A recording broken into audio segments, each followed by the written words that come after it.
Firman-Mu Tuhan, pita bagi kakiku, sabda yang hidup, terang bagi jalanku. Kita hari ini mendengar ada 2 poin yang Tuhan Yesus bawa, yaitu bagaimana Dia memanggil semua orang untuk bertobat karena kerajaan Allah sudah dekat, ya. Cerita itu juga terjadi di Perjanjian Lama di Nabi Yunus, di mana dia pergi ke kota Niniwe, kota yang luar biasa besarnya. Saya juga datang dari kota yang besar, ya, lahir besar di Jakarta, lalu juga pergi kuliah di kota bahkan yang lebih meriah lagi, di kota Melbourne di Australia, sehingga terbiasa dengan kota besar, dengan jumlah penduduk yang besar dan juga begitu luasnya. Saya sendiri mendengar panggilan Tuhan sewaktu sudah bekerja dan sudah sedang kuliah di kota Melbourne itu. Saya juga seperti kedua anak Zebedeus. Ada siapa tadi anaknya? Yohanes dan Yakobus. Bapak Yakobus di sini juga ada, yang dipanggil Tuhan. Bisa pakai itu saja kali ya. Coba yang ini. Supaya tidak. Ya, seperti Yakobus dan Zebedeus yang mengikuti jejak bapaknya yang adalah nelayan, mereka juga menjadi nelayan. Saya juga yang ingin mengikuti jejak papa saya, jadi saya juga ikut jejak papa saya yang seorang insinyur, dia seorang insinyur mesin, dia punya impian membangun sebuah pabrik, jadi dia membangun pabrik. Kalau yang pernah dulu naik mobil Isuzu, Panther, itu dia bangun pabriknya. Jadi saya juga ingin begitu jejak papa saya, malah saya ingin lebih lagi, saya mau membangun sebuah pesawat, jadi saya sekolah teknik pesawat sampai tinggi-tinggi, tetapi seperti juga Yohanes dan Yakobus, suatu hari pendek cerita saya pun dipanggil Tuhan, Tuhan. Saya dengar dalam suara hati, ikutlah saya, jadilah seorang imam, boleh dibilang menjadi penjala manusia. Kalau Yakobus dengan Yohanes, juga Petrus dan Andreas mendengarkan, kamu sekarang penjala ikan menjadi penjala manusia. Kalau saya dengar, kalau kamu mau terbangkan manusia dengan pesawat dari satu kota ke kota lain, sekarang terbangkanlah mereka ke surga. Makin susah tugasnya. Satu kota ke kota lain lagi dengan pesawat susah. Apalagi membawa kalian semua untuk sampai ke surga. Surga itu di mana sih? Adik-adik, surga ada di mana? Di atas. Coba loteng ini, atap ini sampai tidak surga? Tidak. Kurang tinggi atau bagaimana? Ada di mana surga? Bahkan disuruh dengan Tuhan bawa kalian ke surga, di mana itu? Di mana surganya? Di hati. Juga yang lebih penting dibandingkan di atas langit di sana. Tadinya membuat pesawat supaya lewat langit mungkin sampai surga, tapi tidak sampai-sampai. Akhirnya mendarat lagi sampai juga di Maumere.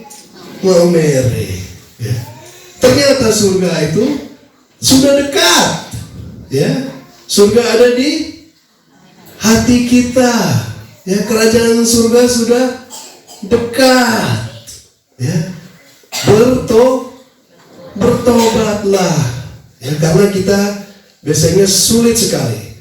Lebih sulit untuk manusia, untuk manusia bisa pergi dari bumi sampai ke bulan dibandingkan dari dia punya kepala sampai ke hati.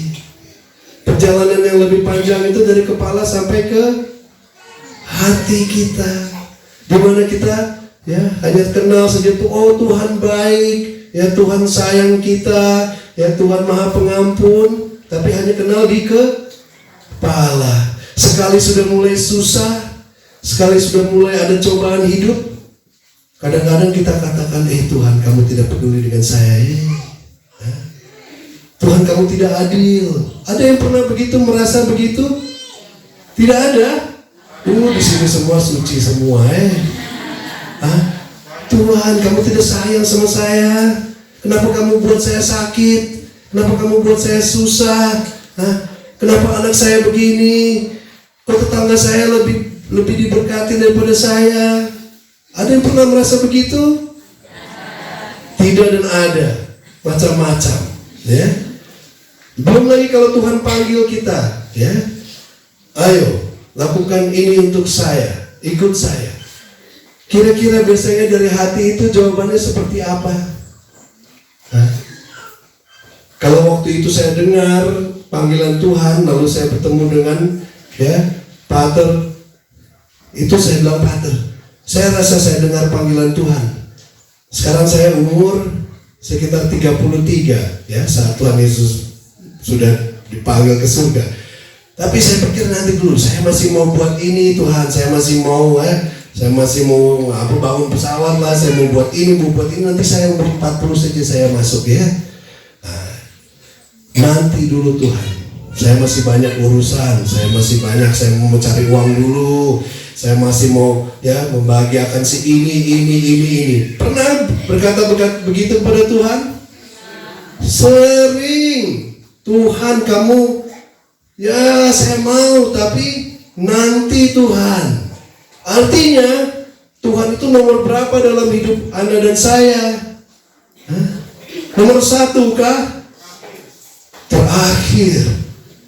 Kasihan Tuhan Dia nomor terakhir. Keluarga saya dulu Tuhan, bisnis saya,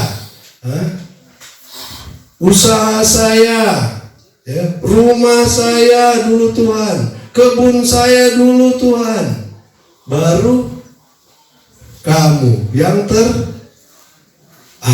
Memang Tuhan yang pertama dan yang terakhir, Alfa dan Omega. Tapi bukan hanya Omega saja, dia juga Alfa yang pertama.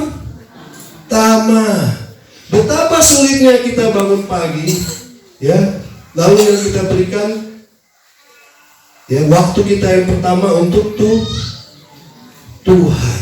Sulit. Saya aja tadi pagi sulit. Sepertinya Tuhan panggil, ayo berdoa langsung bangun. Lapar Tuhan, saya makan dulu ya. Aduh haus Tuhan, saya ngopi dulu ya. Cepat, hal-hal kecil seperti itu membuat Tuhan bukan yang pertama. Bahkan jangan-jangan bukan lagi yang terakhir, tidak lagi masuk dalam list kita, sudah dilupakan, Tapi orang Niniwe yang begitu luar biasa kotanya pun ternyata bisa bertobat, Orang kaya pun yang dikatakan sangat sulit, tidak mungkin bisa masuk kerajaan surga karena sempit, itu pun masih bisa masuk, karena bukan karena kehebatan mereka, tapi karena kemurahan hati Tuhan. Kita juga semua sangat kaya, sangat diberkati. Kalau saja Anda dan saya hitung berkat Tuhan, dari pagi sampai malam pun, sampai kita mati pun tidak habis-habisnya, sehingga itu membuat kita gampang bertobat karena kita tahu Tuhan sayang pada kita. Dan berkat Tuhan yang paling besar adalah apa? Nafas kehidupan itu baru pertama, pas lahir langsung ada nafas. Tapi berkat yang terbesar yang Tuhan berikan kepada kita itu adalah apa? Kalau orang tua mungkin dapat anak, ini berkat terbesar, Tapi yang semua dapat dan berkat terbesar, bahkan yang tidak punya anak pun juga berkat terbesar. Itu apa berkat Tuhan yang terbesar? Apa? Iman, kesehatan? Bukan. Saya bilang bukan, memang bukan yang terbesar. Memang berkat yang besar, tapi bukan yang terbesar. Mau dapat berkat Tuhan yang terbesar? Mau tidak? Aduh, maunya hanya setengah-setengah. Yang mau angkat tangan. Berkat paling besar. Kalau Natal pasti mau kado kan? Hah? Mau yang paling besar tidak? Makin semangat. Kalau sudah ingat Natal, kado besar, adik-adik mau ya? Yang paling besar, Pater. Kado sampai tidak bisa angkat lagi. Paling besar, ya? Kado berkat paling besar dari Tuhan. Mau pilih itu tidak? Mau? Sekarang coba dibuka dulu itu. Ya. Kado ada bungkusnya kan?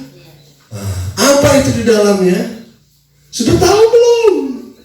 Sudah pernah buka belum? Sudah pernah dapat belum? Bukan kesehatan. Buka, bukan kesehatan. Bukan. Apa itu kado yang terbesar? Adik-adik, papa mama, sudah ketemu, sudah dibuka belum? Sudah. Kalau sudah buka boleh kasih tahu apa itu kadonya? Bapak? Keselamatan. Dekat-dekat. Ya, dalam keselamatan memang dia 11-12 dengan keselamatan. Artinya dalam keselamatan itu ada kedamaian, agak abstrak mama. Dalam keselamatan ada pengampunan. Kalau mau selamat berarti biasanya mendapatkan pengampunan dan kerahiman Tuhan. Itu kado yang terbesar. Kalau mau, tadi minta kado yang paling besar. Sekarang mau tidak terima kado itu? Mau. Kado paling besar. Kado namanya kado, harus bayar atau tidak? Bayar atau tidak kado? Bayar. Aduh, saya tidak mau kalau dapat kado saya mesti bayar ya. Ada yang pernah bayar kalau pergi dapat kado Natal, kado ulang tahun, kamu pasti bayar tidak? Tidak. Kado itu gratis, namanya hadiah. Kamu harus berusaha atau tidak? Berusaha, ya berusaha, tapi bukan berusaha untuk mendapatkannya, hanya berusaha untuk menerima, tangannya menerima, bukan tolak. Siapa yang tolak kado Natal? Pernah tolak kado Natal? Tidak. Tapi kalau dari Tuhan, kenapa kita bisa tolak? Tuhan tawarkan pengampunan, tapi kita tolak. Nanti dulu ya Tuhan. Pernah tolak-tolak begitu? Tidak. Kalau Pater pernah. Tahu memang. Hari ini ayo pergi mengaku dosa. Nanti dulu ya Tuhan ya. Sibuk. Pernah? Pernah? Pernah. Kita tolaknya dulu dengan halus. Halus-halus ya. Nanti dulu Tuhan ya, sibuk. Ayo repot Tuhan. Masih banyak kerjaan. Begini dan begitu. Kita tolaknya halus, tidak seperti orang Ninive langsung. Ya, Yunus bilang itu langsung mereka berpuasa 3 hari 3 malam bertobat. Dari rajanya sampai kambing sampai ayam semua. Semuanya bertobat. Kalau kambing dan ayam pun bisa bertobat. Mereka tidak perlu ya, bukan manusia. Kadang-kadang kita lupa sebenarnya Tuhan itu mau memberikan kita yang terbaik ya. Kenapa kita gampang menolak Tuhan ya? Karena kita tidak siap memberikan juga yang terbaik dari diri kita ya. Kalau Santo Ignatius mengatakan, Tuhan ambillah Segalanya, ambillah segala kebebasanku, kemampuanku, ya akal budiku, ya semua yang kau sudah berikan itu Tuhan ambil, karena itu semua berasal dari Engkau. Yang hanya aku butuhkan adalah cintamu. Cintamu yang terbesar adalah kasih pengampunanmu. Ya, kado terbesar buat kita yang kita diingatkan hari ini. Ya, kerajaan surga sudah dekat.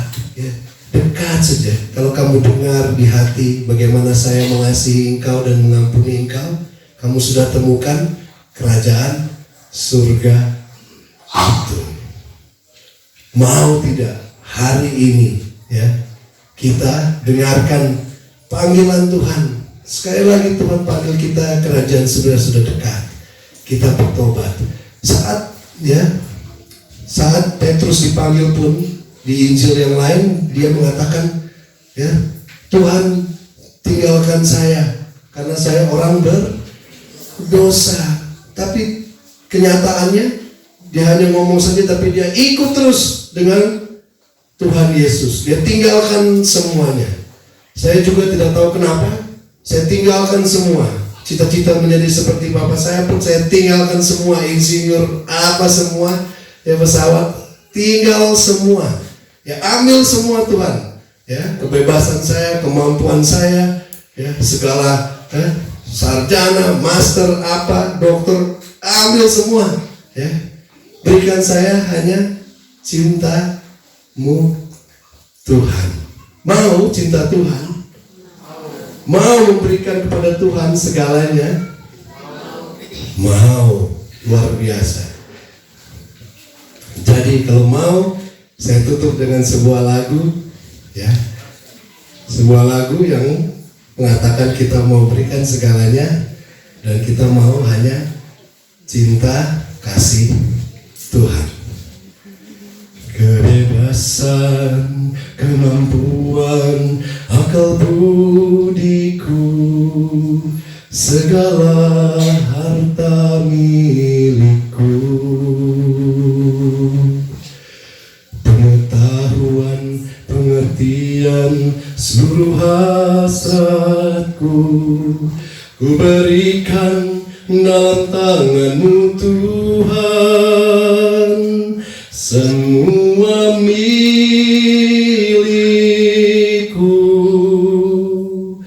ku serahkan padamu.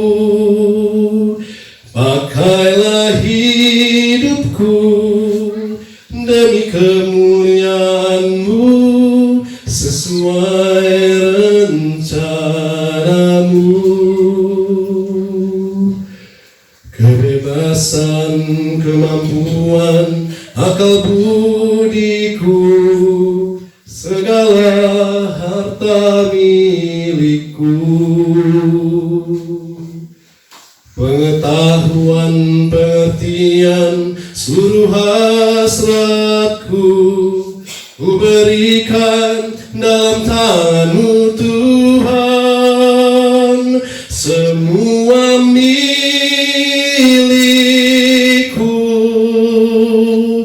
ku serahkan padamu.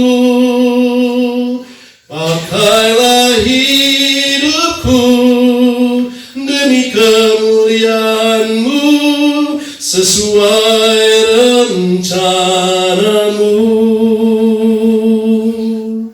Semua milik-Mu, satu yang ku pinta, kasih karunia-Mu cukup bagiku.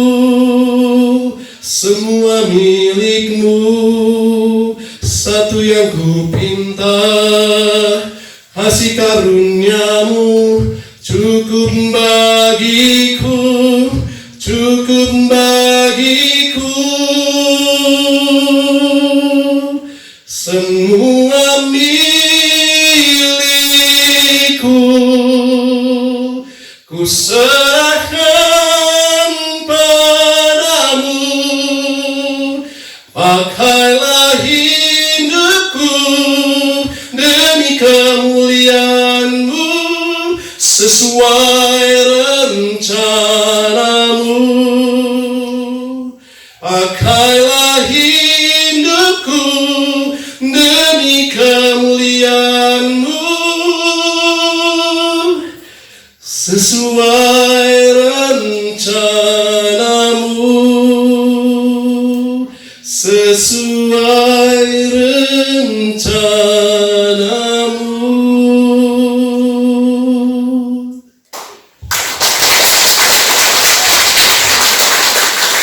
Terpujilah Engkau Allah Bapa yang Maha Murah Hati dan Penyayang.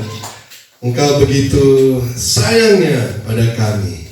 Engkau yang selalu menyiapkan hadiah bagi kami, dari yang kecil, dari nafas hidup kami, kesehatan kami, iman kami, dan juga hadiah yang terbesar yang adalah keselamatan dan pengampunan secara cuma-cuma bagi kami. Bapa, andai saja kami tahu hadiah yang indah dan besar itu, ya, sehingga kami selalu siap menerimanya saat Engkau menawarkannya kepada kami. Bantu kami agar kami tidak menolaknya, tetapi dengan tangan yang terbuka, dengan hati yang siap memberikan segalanya, mengosongkan hati kami sehingga kami bisa terima pemberian yang besar itu, ya, masuk dalam hati kami, di mana kami sungguh menemukan kerajaan surga-Mu, dekat dengan Engkau, diampuni oleh Engkau, dan menemukan cinta-Mu dalam kerajaan surga, bukan yang jauh di atas langit, tapi yang dekat, yang ada di dalam hati kami, dalam keluarga kami, dalam gereja kami. Amin.